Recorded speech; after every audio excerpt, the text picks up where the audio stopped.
عبداللہ بن عمرو بن عاص رضی اللہ تعالیٰ عنہ سے روایت ہے کہ رسول اللہ صلی اللہ علیہ وسلم نے فرمایا کہ عبداللہ بن عمرو، تمہارا کیا حال ہوگا جب تم برے لوگوں میں رہ جاؤ گے؟ اس طرح یعنی آپ نے ایک ہاتھ کی انگلیاں دوسرے ہاتھ میں کر کے دکھلائیں۔ ابو موسیٰ اشعری رضی اللہ تعالیٰ عنہ سے روایت ہے، نبی کریم صلی اللہ علیہ وسلم نے فرمایا، ایک مومن دوسرے مومن کے لیے عمارت کی طرح ہے کہ اس کا ایک حصہ دوسرے حصے کو قوت پہنچاتا ہے، اور آپ نے ایک ہاتھ کی انگلیوں کو دوسرے ہاتھ کی انگلیوں میں داخل کیا۔ محمد بن سیرین نے حضرت ابو ہریرہ رضی اللہ تعالیٰ عنہ سے روایت کیا ہے، انہوں نے کہا کہ رسول کریم صلی اللہ علیہ وسلم نے ہمیں دوپہر کے بعد کی 2 نمازوں میں سے کوئی نماز پڑھائی، ظہر یا عصر کی۔ ابن سیرین نے کہا کہ حضرت ابو ہریرہ رضی اللہ تعالیٰ عنہ نے اس کا نام تو لیا تھا لیکن میں بھول گیا۔ حضرت ابو ہریرہ رضی اللہ تعالیٰ عنہ نے بتلایا کہ آپ نے ہمیں 2 رکعت نماز پڑھا کر سلام پھیر دیا۔ اس کے بعد ایک لکڑی کی لاٹھی سے جو مسجد میں رکھی ہوئی تھی، آپ صلی اللہ علیہ وسلم ٹیک لگا کر کھڑے ہو گئے۔ ایسا معلوم ہوتا تھا کہ جیسے آپ بہت ہی خفا ہوں، اور آپ نے اپنے دائیں ہاتھ کو بائیں ہاتھ پر رکھا اور ان کی انگلیوں کو ایک دوسرے میں داخل کیا، اور آپ نے اپنے دائیں رخسار مبارک کو بائیں ہاتھ کی ہتھیلی سے سہارا دیا۔ جو لوگ نماز پڑھ کر جلدی نکل جایا کرتے تھے وہ مسجد کے دروازوں سے پار ہو گئے۔ پھر لوگ کہنے لگے کہ کیا نماز کم کر دی گئی ہے؟ حاضرین میں ابو بکر اور عمر رضی اللہ تعالیٰ عنہ بھی موجود تھے، لیکن انہیں بھی آپ سے بولنے کی ہمت نہ ہوئی۔ انہی میں ایک شخص تھے جن کے ہاتھ لمبے تھے اور انہیں ذوالیدین کہا جاتا تھا۔ انہوں نے پوچھا، یا رسول اللہ صلی اللہ علیہ وسلم، کیا آپ بھول گئے یا نماز کم کر دی گئی ہے؟ آپ نے فرمایا کہ نہ میں بھولا ہوں اور نہ نماز میں کوئی کمی ہوئی ہے۔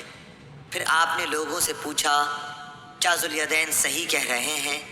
حاضرین بولے کہ جی ہاں۔ یہ سن کر آپ آگے بڑھے اور باقی رکعتیں پڑھیں، پھر سلام پھیرا، پھر تکبیر کہی اور سہو کا سجدہ کیا، معمول کے مطابق یا اس سے بھی لمبا سجدہ کیا، پھر سر اٹھایا اور تکبیر کہی، پھر تکبیر کہی اور دوسرا سجدہ کیا، معمول کے مطابق یا اس سے بھی طویل، پھر سر اٹھایا اور تکبیر کہی۔ لوگوں نے بار بار ابن سیرین سے پوچھا کہ کیا پھر سلام پھیرا؟ تو وہ جواب دیتے کہ مجھے خبر دی گئی ہے کہ عمران بن حسین کہتے تھے کہ پھر سلام پھیرا۔ موسیٰ بن عقبہ نے کہا کہ میں نے سالم بن عبداللہ بن عمر رضی اللہ تعالیٰ عنہ کو دیکھا کہ وہ مدینے سے مکے تک راستے میں کئی جگہوں کو ڈھونڈ کر وہاں نماز پڑھتے اور کہتے کہ ان کے باپ حضرت عبداللہ بن عمر رضی اللہ تعالیٰ عنہ بھی ان مقامات پر نماز پڑھا کرتے تھے، اور انہوں نے رسول اللہ صلی اللہ علیہ وسلم کو ان مقامات پر نماز پڑھتے ہوئے دیکھا ہے۔ اور موسیٰ بن عقبہ نے کہا کہ مجھ سے نافع نے ابن عمر رضی اللہ تعالیٰ عنہ کے متعلق بیان کیا کہ وہ ان مقامات پر نماز پڑھتے تھے، اور میں نے سالم سے پوچھا تو مجھے خوب یاد ہے کہ انہوں نے بھی نافع کے بیان کے مطابق ہی تمام مقامات کا ذکر کیا، فقط مقام شرف روحا کی مسجد کے متعلق دونوں نے اختلاف کیا۔ موسیٰ بن عقبہ کو عبداللہ بن عمر رضی اللہ تعالیٰ عنہ نے خبر دی کہ حضرت صلی اللہ علیہ وسلم جب عمرے کے قصد سے تشریف لے گئے اور حجۃ الوداع کے موقع پر جب حج کے لیے نکلے تو آپ نے ذوالحلیفہ میں قیام فرمایا۔ ذوالحلیفہ کی مسجد کے قریب آپ ایک ببول کے درخت کے نیچے اترے، اور جب آپ کسی جہاد سے واپس ہوتے اور راستہ ذوالحلیفہ سے ہو کر گزرتا یا حج یا عمرے سے واپسی ہوتی تو آپ وادی عتیق کے نشیبی علاقے میں اترتے۔ پھر جب وادی کے نشیب سے اوپر چڑھتے تو وادی کے بالائی کنارے کے اس مشرقی حصے پر پڑاؤ ہوتا جہاں کنکریوں اور ریت کا کشادہ نالہ ہے، یعنی بطحا میں۔ یہاں آپ رات کو صبح تک آرام فرماتے۔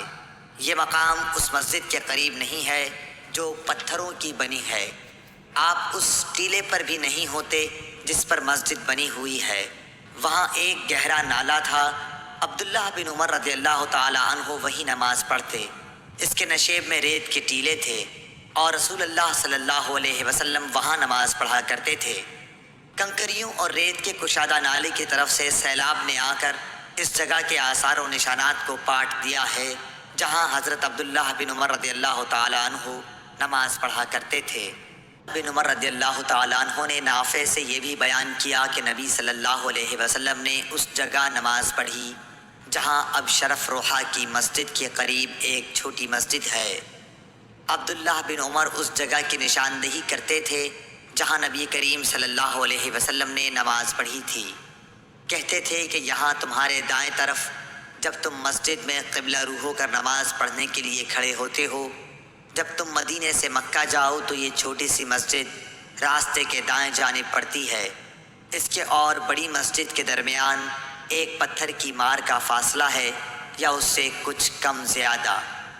عبداللہ بن عمر رضی اللہ تعالیٰ عنہ اس چھوٹی پہاڑی کی طرف نماز پڑھتے جو روحا کے آخری کنارے پر واقع ہے، اور یہ پہاڑی وہاں ختم ہوتی ہے جہاں راستے کا کنارہ ہے۔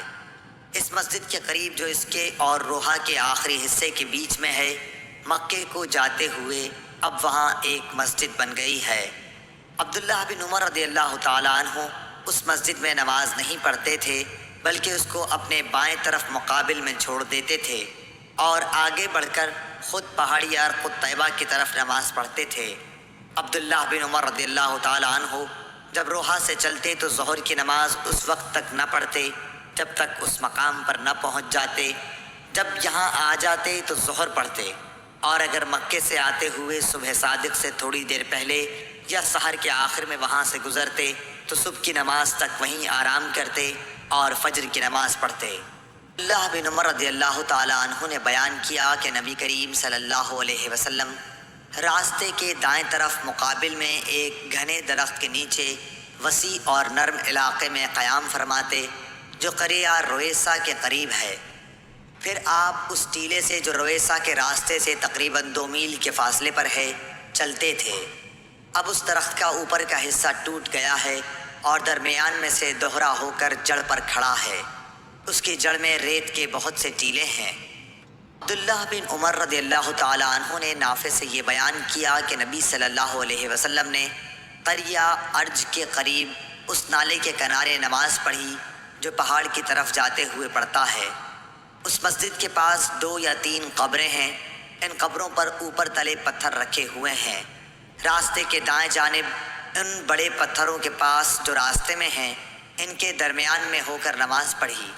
عبداللہ بن عمر رضی اللہ تعالیٰ عنہ قریہ ارج سے سورج ڈھلنے کے بعد چلتے اور ظہر اسی مسجد میں آ کر پڑھا کرتے تھے۔ عبداللہ بن عمر نے نافع سے بیان کیا کہ رسول اللہ صلی اللہ علیہ وسلم نے راستے کے بائیں طرف ان گھنے درختوں کے پاس قیام فرمایا جو ہرشا پہاڑ کے نزدیک نشیب میں ہیں۔ یہ ڈھلوان جگہ ہرشا کے ایک کنارے سے ملی ہوئی ہے۔ یہاں سے عام راستے تک پہنچنے کے لیے تیر کی مار کا فاصلہ ہے۔ عبداللہ بن عمر رضی اللہ تعالیٰ عنہ اس بڑے درخت کی طرف نماز پڑھتے تھے جو ان تمام درختوں میں راستے سے سب سے زیادہ نزدیک ہے، اور سب سے لمبا درخت بھی یہی ہے۔ عبداللہ بن عمر رضی اللہ تعالیٰ عنہ نے بیان کیا کہ نبی کریم صلی اللہ علیہ وسلم اس نالے میں اترا کرتے تھے جو وادی مر الظہر ان کے نشیب میں ہے۔ مدینے کے مقابل جب کہ مقام صفراواد سے اترا جائے، نبی کریم صلی اللہ علیہ وسلم اس ڈھلوان کے بالکل نشیب میں قیام کرتے تھے۔ یہ راستے کے بائیں جانب پڑتا ہے جب کوئی شخص مکہ جا رہا ہو۔ راستے اور رسول اللہ صلی اللہ علیہ وسلم کی منزل کے درمیان صرف ایک پتھر ہی کے مار کا فاصلہ ہوتا۔ عبداللہ بن عمر رضی اللہ تعالیٰ عنہ نے بیان کیا کہ نبی صلی اللہ علیہ وسلم مقام ذی طویٰ میں قیام فرماتے اور رات یہیں گزارا کرتے تھے، اور صبح ہوتی تو نماز فجر یہیں پڑھتے۔ مکہ جاتے ہوئے یہاں نبی کریم صلی اللہ علیہ وسلم کے نماز پڑھنے کی جگہ ایک بڑے سے ٹیلے پر تھی، اس مسجد میں نہیں جو اب وہاں بنی ہوئی ہے، بلکہ اس سے نیچے ایک بڑا ٹیلا تھا۔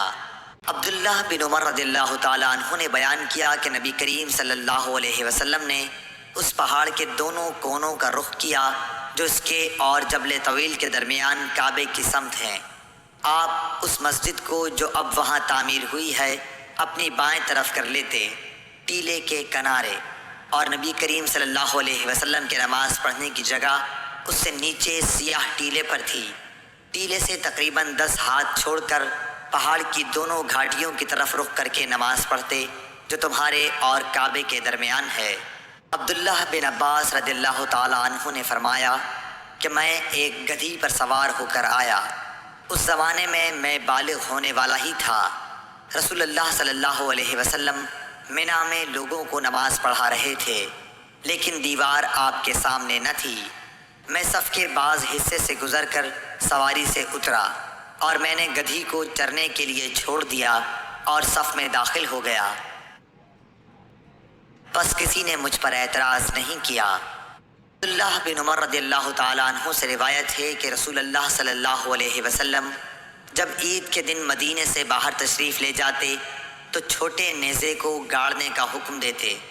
وہ جب آپ کے آگے گاڑ دیا جاتا تو آپ اس کی طرف رخ کر کے نماز پڑھتے اور لوگ آپ کے پیچھے کھڑے ہوتے۔ یہی آپ صلی اللہ علیہ وسلم سفر میں بھی کیا کرتے تھے۔